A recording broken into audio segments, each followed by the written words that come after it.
Let's take a look at the different types of cutters that we're likely to encounter for the vertical milling machine. There's quite a variety.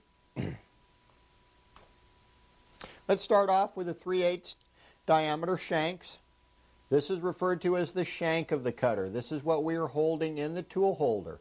Whether it's a standard tool holder, a collet, a drill chuck, this is what it's gauged by, and they come in a variety of sizes from 1/4 inch, 3/8, half, 5/8, 3/4, etc., all the way up the scale.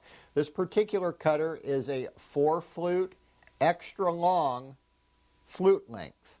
Okay, so you can see the depth here, and I'll show you as a comparison what a standard depth looks like.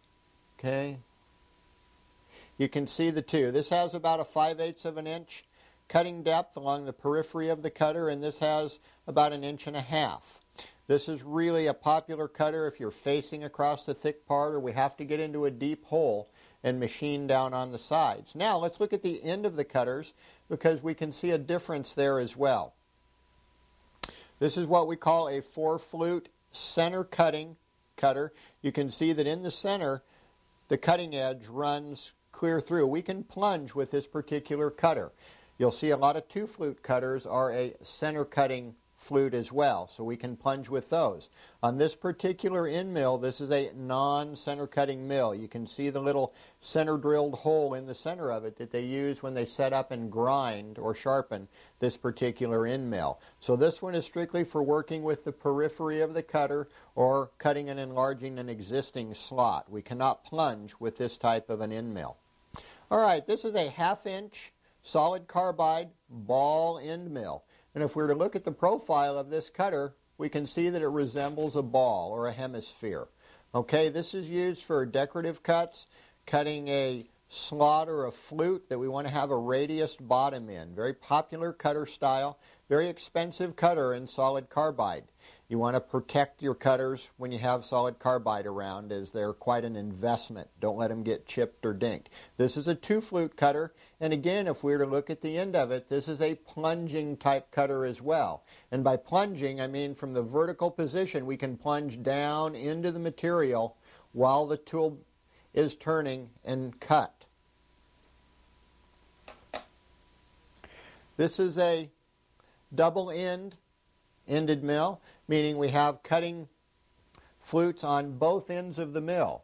This is a single-end mill. Okay, it'll only cut on one end. You get more bang for your buck often by buying a double-ended end mill. This is a 5/8 end mill, 4-flute. We'll look at the ends of it. Center cutting or non-center cutting? You tell me. We've had a little lesson on that earlier. For those of you that guessed center cutting or plungeable mill, you guessed it right on both ends. Okay, 4-flute cutter gives us a lot of surface area when we're cutting. Good chip removal with this particular type of cutter. You'll also notice on a lot of the end mills what we call a weld-on flat. This is very important depending upon the type of tool holder that we're using. We'll show you a little bit later under tool holders where this comes into play. We've got a 3/4 inch solid carbide end mill, and you can see the gold color between the flutes here. This particular solid carbide end mill was what we call tin coated afterwards, and it's a hardening process that goes over the outside, ensuring a little bit longer cutter life.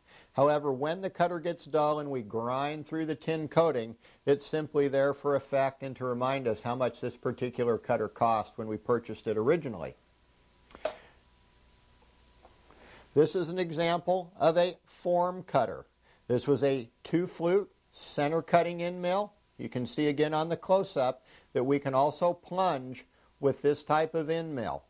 We've had this end mill special ground for a radius in the center, and we'll show you an example of what type of profile this cuts. You can send your different cutters off to the different grinding houses and have your own form cutters done for specific applications in the shop. Important considerations in form cutters, as in this case, if we have a radius from the end of the end mill to the center of the radius. So when we plot this on a piece of material, we know how far to move the bed in the z-axis in order to center up on the radius and get this form tool to work properly for us. This is another example of a form tool. It's called a corner rounding mill. This does a lot of decorative work if we're going to profile a round or square or rectangular part and produce a nice radius edge. Very useful tool. Gives us a real artistic look to the finished product. Non-center cutting. This tool strictly is working around the periphery of the part to be able to cut a radius edge. And they come in different sizes. You'll see on the end mill this is a 1/4 inch radius. Okay, so that's the style. This particular one is a high-speed steel corner rounding end mill made by the folks at Keo.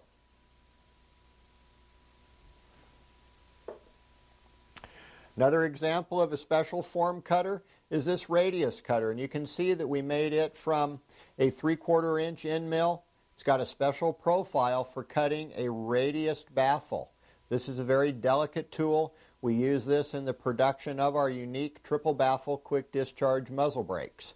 Again, you'll see a number on the side that shows us from the bottom of the cutter to the center of the radius how many thousandths we need to move in the Z-axis in order to have this cutter and radius centered in our part. So keep those tips in mind when you're having your form cutters done. This is another specialty cutter. It's a 90-degree, we like to call it a V-block cutter. We manufacture a lot of V-blocks for tooling, fixtures, and the different accessories for the firearms industry. Again, a specialized cutter, a 2-flute cutter. We can plunge with this. It's a center cut, so if we wanted to work in the vertical mode, we can come through and plunge to a specific depth. We'll show you how to properly cut a V-block for tooling or for personal use by cutting a slot or channel first and then coming back with our form tool in order to cut that 90-degree V-block. This is an example of a Woodruff cutter. Again, a specialty cutter. This tool is used for cutting slots or keyways. There's a variety of different sizes. The folks at Keo are probably some of the largest manufacturers of specific Woodruff style cutters.